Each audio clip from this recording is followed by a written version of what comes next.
आज आपण boiled egg fry recipe बघणार आहोत। खूप फास्ट आणि सिंपल बनणारी आहे, तुम्ही नक्की ट्राय करू शकता।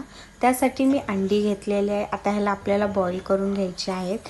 साईडला मी ऑनियन घेतलेला आहे, तो मून कट करून घेतलेला आहे। साईडला मी गॅस ठेवला आहे, त्याच्यावर मी तवा आणि आपण तेल टाकून गरम करणार आहोत। थोडासा हिंग टाकलेला आहे आणि थोडीशी कढीपत्ता टाकलेला आहे। आता जो ऑनियन आपण कट करून घेतला आहे तो त्याच्यामध्ये टाकणार आहोत आणि सगळं मिक्स करून घ्यायचं आहे।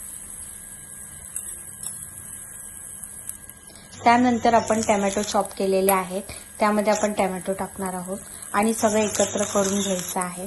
एकत्र करून झाल्यानंतर थोडंसं आपल्याला मीठ टाकायचं आहे चवीप्रमाणे आणि सगळं मिक्स करून घ्यायचं। मिक्स झाल्यानंतर इथे आपल्याला अद्रक लसूणची पेस्ट लागणार आहे, ती पण मी थोडीशी टाकलेली आहे कारण त्याने टेस्ट वाढते।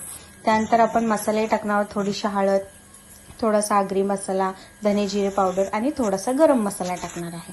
आणि हे सगळं केल्यानंतर आपल्याला एकत्र करून घ्यायचं आहे आणि बारीक गॅसवर थोडंसं शिजू द्यायचं आहे।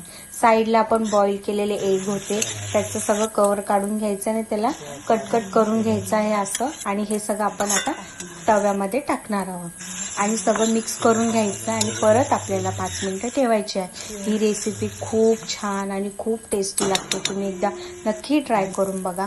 आणि 5 मिनिटांनंतर ही आपली रेसिपी रेडी आहे। तुम्हाला ही नक्की आवडली असेल, नक्की ट्राय करा आणि मला कमेंट करून नक्की सांगा। थँक्यू।